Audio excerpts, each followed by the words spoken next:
work on your balance. So let's see. Is everyone ready? Okay, go ahead and stand on one leg and close your eyes now. If you have to put your foot down, then you have to stop and open your eyes. Oh, sorry. See if you. If you start hopping, same thing. It is possible. Some people with really good balance do it. Really strong toes. Yeah, good strong toes. And why do we want to do this? Because running is a series of one-leg stances, and if you have good balance, you'll be a better runner. Alright, there's your 30 seconds. Anyone make it? Alright, you guys are good. That's a good result. It's usually about 10% of people can do it. I'm not surprised if you're runners or if you're younger. Well, us old folk have trouble. Alright. Okay, so now balance being the ability to stand on one foot. We also want to talk about alignment, because alignment is super important as well. Alignment meaning being aligned, starting at your feet. So what are your feet doing? Are they straight? Okay, straighten them out if they're not. Okay, so starting the feet, and then working up the body column. You're attached your head all the way to your toes. This is important for running. You want to keep good balance, and I mean everything lined up. So if you look at me from my side, my head, my ear should be lined up with my shoulder, hip, knee, and ankle. That's balance. If I assume a position that I would in a chair at the office or in my car, I'll probably be more like this. And this is not aligned, so we want to stay aligned.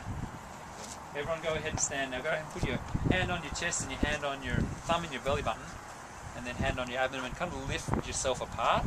So you're lifting your chest up, you're stretching yourself out. Okay, so this is your chest. Now you're nice and straight through the spine. Get 3 fingers, thumb and second finger on your points of your collarbone. That finger's chopped off. And then put the other one under your chin. Now that's your head position. Seems like it's fairly upright, but this is how your head should be.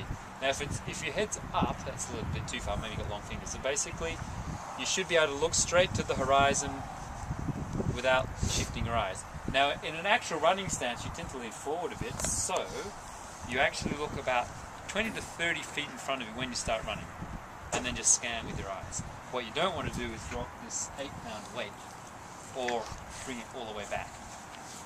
Okay, so that's the alignment vertically. You also want to watch out for alignment side to side. This will happen when you start to run. But for now, what I'm going to get you to do is I'm going to get you with a very nice running gait, but just very slowly. So the first thing is pick one leg up, shake your foot out nice and loose. Right now, drop. If you can't get your knee up to horizontal, it means that you have anterior hip tilt, so you need to straighten your hips out. Kind of rock your hips back until your leg comes up. All right.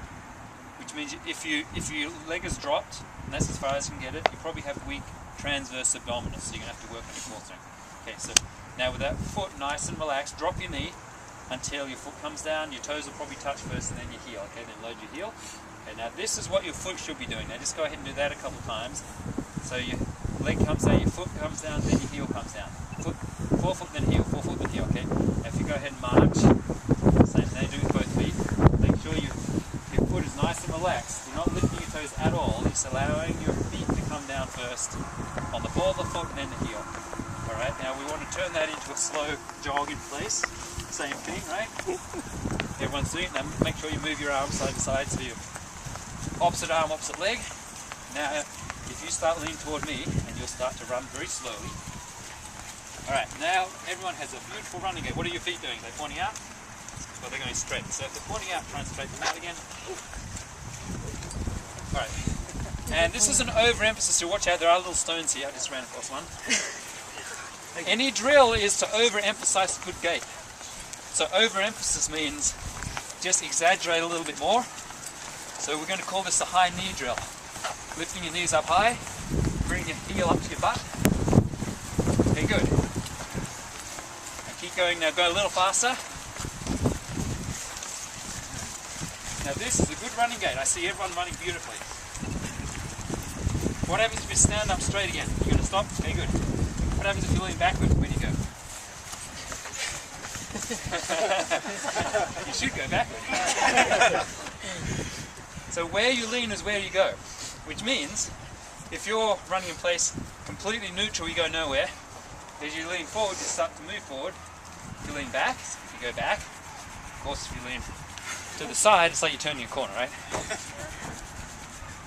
So leaning is how you regulate your speed. It's like the accelerator pedal of your car. Okay.